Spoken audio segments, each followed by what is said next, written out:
Well, welcome to tonight's concert. It's great to see such a great crowd for our winter concert. Glad you got out. What a beautiful day, isn't it? It's so good to see everybody here in person. You know, it's a big part of PSSO to get all of you out of the house, out of your screens, into something live and experiencing. So, for that, you know, the theme for this concert is basically called the Sea of Troubles. So basically, you're coming here to hear about all life's problems. Have a therapeutic concert, but fear not. Actually, it's not as bad as it seems. Really, the first piece there is the only piece that really is kind of true tragedy, if you will.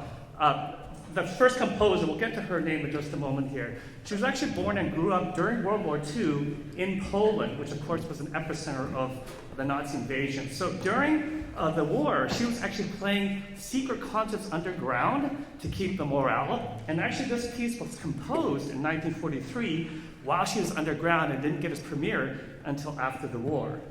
So pretty amazing. Now, the thing about this, I've gotten a lot of flack from the audience, from the orchestra, because her name is not the easiest to say. And I got about 3 messages yesterday for me to say, are you ready to say her name during the concert? And the answer is no. So I went and searched. There's a website called howtopronounce.com. So I went there and I put in her name, and it actually gives different variations. I want to play this. I'm curious if anybody is Polish in the audience. Okay, because we're going to test the website, so I don't get blamed for this. What did you get? Very good, very good. Okay. You know what? You can also do it in female. Let me just show you. Yeah. If you want a lower. You see how that? There's all these variations, and the good thing is I didn't have to say that. So, for those of you who ever need some help, howtopronounce.com. That's responsive. Now, the next piece is Debussy. La Mer, of course, stands for the sea. And, you know, it's funny, I did a search for La Mer just to look up some background. And the first thing it shows you is not Debussy La Mer, but actually the brand of a moisturizer. Anybody use La Mer? I'm just curious. Yeah? Okay. It's not cheap. Now, I've never seen it because, you know, I buy my products from Costco. So, it's like, for 2 ounces at the cost of a round-trip plane ticket. So bravo to you. It's a very nice complexion there. Okay, very good.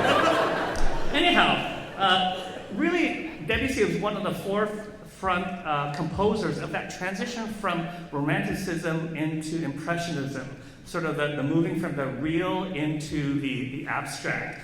And for Debussy, he really liked the ocean, he liked the sea, and he also liked painting. So a lot of his inspiration for music came from artists. In fact, this piece he actually had on the score The Great Wave of Kanagawa, which is a Japanese artist that made, I don't even know that sort of impressionist early 1800s with 3 boats, wave and sparkle. So he really wanted people to invoke that idea that his music is kind of coming from the visual arts here.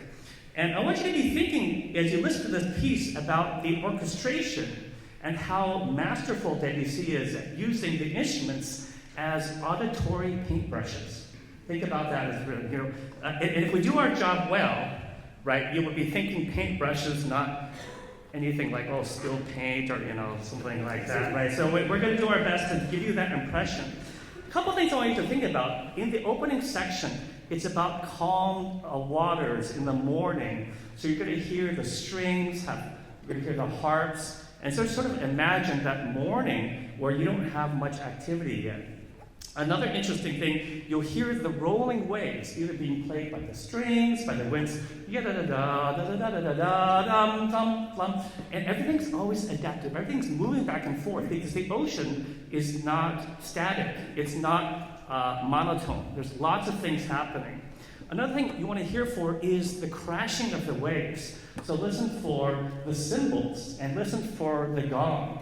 You'll hear the waves as they sort of crash and enter into the shore. Shh, like that. Listen for that during the piece. And sometimes you have a big crash, like you go big surfer, you go, right. We have a massive gong here that's gonna be. Do you wanna just give us a taste of? Yeah. Why don't you crash? Just one crash. Yes. It reminds me of speed dating when your round is done. No, you gotta move to the next. No, I'm joking. Okay, but that's actually would be a good thing for the speed dating. It's ever changing. I think I really enjoy the piece now. Because this is, the second half is Romeo and Juliet. Of course, it's a tragic story.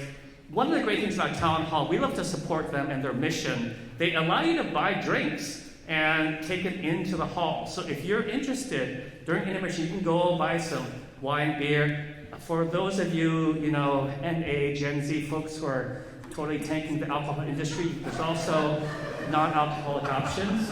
But, yeah. So you can get a cup, have a lid, bring it to the second half, it'll be a lot of fun. So without further ado, here is Debbie Silverman.